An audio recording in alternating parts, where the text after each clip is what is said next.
Video کو like کر کے آگے شیئر ضرور کر دینا۔ آسمان کہاں زمین، جبریل آسمان کا دروازہ کھٹکھٹاتا ہے تو حضور کو نظر آتا ہے۔ آپ بتائیں جب زمین پہ رہ کے آسمان کا منظر دیکھتے ہیں تو مدینہ منورہ میں رہ کر مالیگاؤں کا منظر نہیں دیکھ سکتے؟ آقا کریم ہمیں اور تمہیں نہیں دیکھ سکتے؟ حضور فرماتے اس لیے مسکرایا کہ جبریل واپس آیا، کہا حضور اجازت ہے۔ جب میں نے اجازت دی تب جبریل واپس گیا۔ قربان جائیں یہ جبریل ہے، فرشتوں کا سردار، یہ اپنے نبی کا مرتبہ ہے، لیکن اس شان والے نبی کو آپ نے کہاں رکھا؟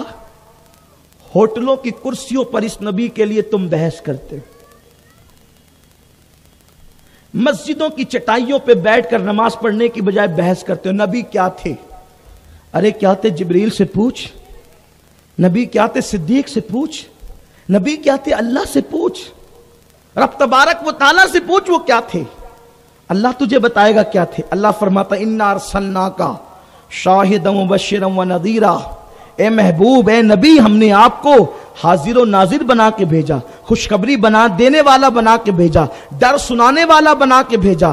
اللہ تیرا محبوب اور کہا طٰہٰ، اللہ اس کا ترجمہ کہا تجھے پتہ ہی نہیں چلے گا قیامت تک کہ میرا محبوب ہے کہ خدا کی قسم جس کے القاب کا ترجمہ نہیں ہو سکتا اس کے القاب کی ترجمانی، اس کی ذات کی ترجمانی کیسے ہو سکتی ہے؟ یہ اپنے نبی کی شان ہے، اپنی آقا کا مقام ہے، میرے پیارے آقا صلی اللہ علیہ وسلم کے پیارے دیوانوں۔ لیکن تم نے اپنے نبی کو جیسے تھے نہ ویسا جانا نہ ویسا مانا، اور جب ویسا جانا نہیں مانا نہیں تو پھر ویسی محبت دلوں میں کیسے پیدا ہوگی؟ اور جب نبی پاک کی محبت دلوں میں ایسی پیدا نہیں ہوگی تو پھر تم مومن کیسے ہوں گے؟ اور جب تک تم مومن نہیں بنو گے اس وقت تک تم کامیاب کیسے ہو سکو گے؟ ڈاکٹر اقبال کہتے ہیں بجھی آگ عشق کی اندھیر ہے، مسلمان نہیں راکھ کا ڈھیر ہے۔ مسلمانوں جب تک دل میں عشق رسول کی آگ جلتی رہے گی اس وقت تک تم مومن رہو گے۔ جس دن عشق کی چنگاری دلوں سے بجھ گئی اس دن تم راکھ کا ڈھیر ہو جاؤ گے۔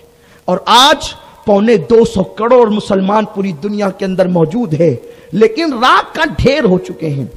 شام اجڑ گیا، حلب کے لیے ٹی وی چینل چیخ رہے ہیں، حلب کے لیے اخبارات ماتم کر رہے ہیں۔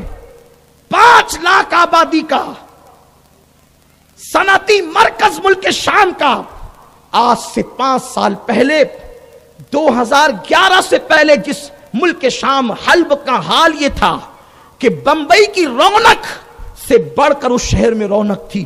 میں نے خود اس شہر میں 3 دن گزارے ہیں، 2005 میں 3 دن اس شہر میں رہا ہوں۔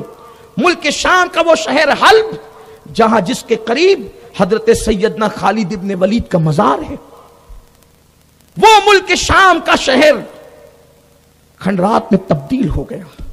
ملک شام خود کھنڈرات میں تبدیل ہو گیا، یمن کھنڈرات میں تبدیل ہو رہا ہے، بیت المقدس کھنڈرات میں تبدیل ہو رہا ہے، سعودی پر اٹیک ہو رہے ہیں، اللہ اکبر، عراق لٹ گیا، لٹ رہا ہے۔ یہ کیا ہے؟ مسلمانوں دلوں سے عشق مصطفیٰ نکل گیا، عشق مصطفیٰ دلوں سے دور ہوتا چلا گیا۔ اس لیے اسلام دشمن طاقتوں نے اچھی طرح سمجھا جب تک مسلمانوں کے دلوں میں محبت رسول رہے گی یہ قوم کو کبھی ہم شکست نہیں دے سکتے۔ مسلمان فاقہ کش ہوتا ہے، مسلمان ننگا ہوتا ہے، بھوکا ہوتا ہے، لیکن پھر بھی مسلمان کہیں پر شکست نہیں کھاتا، اس لیے کہ مسلمان عشق رسول کی بنیاد پر جنگ جیتتا ہے، عشق رسول کی بنیاد پر میدان مارتا ہے۔ مسلمان جہاں ڈٹ جاتا ہے محبت رسول میں ڈٹتا ہے، دنیا کی کوئی طاقت اس کا کچھ بگاڑ نہیں سکتی۔ اسی لیے ڈاکٹر اقبال نے 1 صدی پہلے رونا رویا تھا، یہ فاقہ کش کہ موت سے ڈرتا نہیں ذرا، روح محمد اس کے بدن سے نکال دو، فکر عرب کو دے کے فرنگی تخیلات اسلام کو حجاز و یمن سے نکال دو۔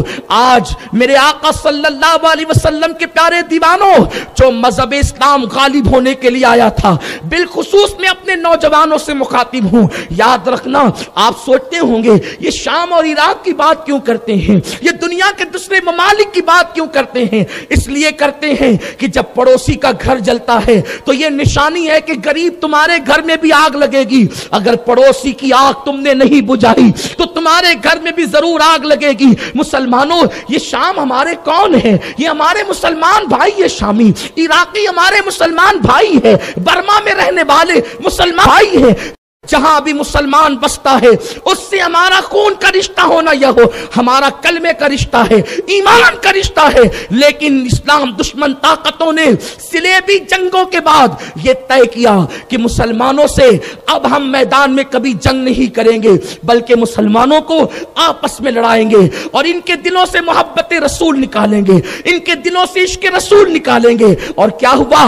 वो मुसलमान जो कभी हुजूर अलैहिस्सलाम की मिदहत करता था, वो मुसलमान जो कभी हुजूर की दीवानगी के अंदर सब कुछ लुटा देता था, आज वो मुसलमान अक्ल के तराजू पर अपने नबी को तौलने की कोशिश कर रहा है। अक्ल यार है, 100 भेस बना लेती है।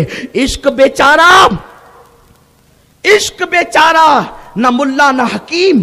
अल्लाह अकबर। इसलिए इश्क को इश्क के तराजू में रखिए। इश्क और अक्ल क्या है? बेखतर कूद पड़ा आतिशे नमरूद में इश्क अक्ल है, महवे तमाशाए लबे बाम। अभी जब तक कि उम्मत में इश्क मुस्तफा का सूर नहीं फूंका जाएगा उस वक्त तक ये कौम राख का ढेर रहेगी। जैसे मुर्दे में जान नहीं होती, मुर्दा कुछ कर नहीं सकता, उसी तरीके से तुम कुछ नहीं कर सकोगे। दुनिया तुम पर गालिब आ जाएगी, दुनिया तुम्हें जेर करेगी, दुनिया तुम्हें तबाह कर देगी, दुनिया तुम्हें भीख मांगने पे मजबूर कर देगी, दुनिया तुम्हारी बेटियों की आबरू का सौदा करेगी, दुनिया तुम्हारे घरों को आग लगा देगी। दुनिया के अंदर तुम अल्लाह अकबर फकीर और भिखारी बन करके घूमोगे, इसलिए कि इश्क मुस्तफा ईमान की जान है। अरब के बद्दुओं को जिसने कैसर व किसरा का ताजदार बनाया वो इश्क मुस्तफा की बरकत है। मेरे आका अलैहिस्सलाम के प्यारे दीवानों, अरब के उन सहरा नशीनों को जिसने फातह बद्र हुनैन बनाया वो इश्क मुस्तफा है। आज तुम अपने नबी को नापने तोलने चले हो। आज अल्लाह अकबर वो जवान जिनको इस्तिंजा का तरीका नहीं पता, वो नबी के बारे में ये कहता है वो नूर थे या बशर थे। कोई कहता है नूर थे, कोई कहता है बशर थे। मैंने कहा नूरानियत और बशरियत अभी जो है अल्लाह अकबर उनकी सिफतों के हवाले से जो है वो मुतारफ हो रही है, उससे भी बढ़कर अल्लाह ने उनका मर्तबा बनाया है, उससे भी बढ़कर अल्लाह ने उनकी शान बनाई है। मेरे आका अलैहिस्सलाम के प्यारे दीवानों, जो तलवों पर अपना सर मलता है वो जिब्रील को नूर मान रहे हो, और जिसके तलवों पे सर मला जा रहा है उसको नूर मानने के लिए तैयार नहीं। मैं तुमसे पूछना चाहता हूं, जब भी अजमत रिसालत की बात की जाती है, जब भी आका की दीवानगी की बात की जाती है, मेरा नौजवान अड़ जाता है ये कहां लिखा है, वो कहां लिखा है। मैं कहता हूं मेरे अजीज, इश्क की बातें लिखी नहीं जाती, इश्क वो सबक है। जब इश्क आता है तो आदाब इश्क खुद आ जाते हैं। दो आलम से करती है बेगाना दिल को अजब चीज है लज्जते आशनाई। तू इश्क करके तो देख, तुझे पता चलेगा इसकी लज्जतें क्या है, इसकी तासीर क्या है, इसमें जलना क्या है, इसमें जो है वो अल्लाह अकबर बेकरार और मुस्तरिब होना क्या है। मैं एक बात तुमसे पूछूं, आप बताएं, क्या ये हदीस बुखारी शरीफ के अंदर नहीं कि मेरे आका सल्लल्लाहु अलैहि वसल्लम जिस वक्त वुजू फरमाते थे, हुजूर अलैहिस्सलाम के वुजू के पानी के कतरात जमीन पर सहाबा गिरने नहीं देते थे। आपसे मैं पूछना चाहता हूं, इस हदीस को तो सब मानते हो ना? ऐ मेरी कौम के जवानों, आज इस फकीर बेनवा, फकीर कादरी के दिल की फरियाद सुनो। आपने मेरे दिल का उन्वान रखा है इश्क मुस्तफा, लेकिन मैं अपने उन्वान से हटने की कोशिश नहीं कर रहा हूं। मैं अपनी बात आपके सामने रखना चाहता हूं, इसलिए कि तुम्हारा असासा चला गया, तुम्हारी मुड़ी चली गई, तुम्हारी असल कीमत चली गई, तुम्हारा असल माल चला गया, तुम्हारा रासुल माल चला गया। इसलिए कि जिस कौम का रासुल माल असल मुड़ी खत्म हो जाती है उसको कभी मुनाफा नहीं मिल सकता। रासुल माल किसे कहते हैं? कारोबार में जो अपनी रकम लगाते हैं उसको रासुल माल और मुड़ी कहते हैं।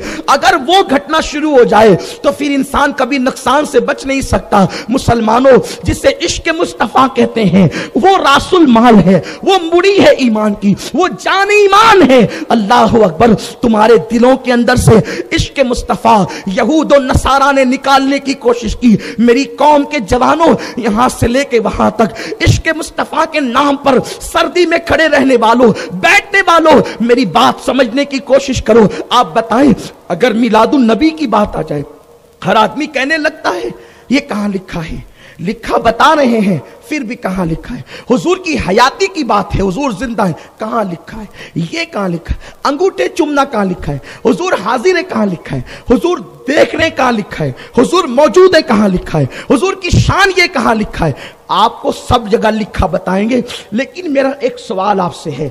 आप मेरे पास आकर के बैठे, हमारे उलमा के पास आकर बैठे, अल्लाह की इज्जत की कसम, सुन्नी जो करते हैं और उलमा अहले सुन्नत जिसकी तायीद करते हैं, कुरान हदीस में ना बता दूं तो आप जो चाहें हमारे साथ सलूक कर सकते हैं, आप गुलामी लिख कर ले सकते हैं, आप जो चाहें इनाम मुंह मांगा मांग सकते हैं, हम आपको देने तैयार हैं। लेकिन बात इतनी है, एक सवाल मेरा है, क्या ये हदीस को सारे लोग नहीं मानते?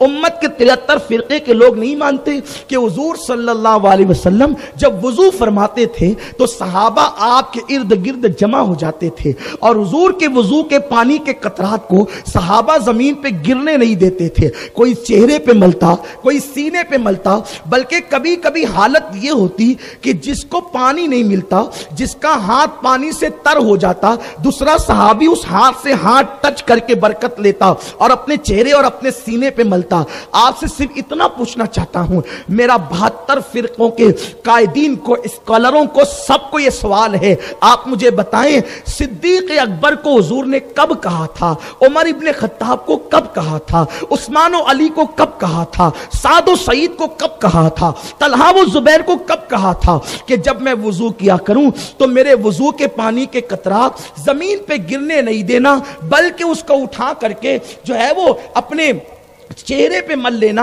अपने सीने पे मल लेना, अपने बदन पे मल लेना, और उसके लिए जो है वो एक दूसरे के हाथों से हाथ टच करना ना कुरान में है ना हदीस में है। फिर सहाबा ये करते क्यों थे? इसलिए कि सहाबा को हुजूर ने ये नहीं कहा था, इश्क की बातों में हुक्म नहीं दिया जाता, जहां हुक्म दिया जाता है वो चीज कानून बन जाती है, और इश्क कानून से बुलंद हुआ करता है, इश्क कानून से बुलंद हुआ करता है। अब मैं बहुत अहम नुक्ते की तरफ आ रहा हूं, तवज्जो फरमाएं, अगर बात समझ सकते हैं तो समझे। इश्क कानून से बुलंद हुआ करता है, कानून पीछे रह जाता है, इश्क उसके आगे जाता है, बेखतर कूद पड़ा आतिशे न।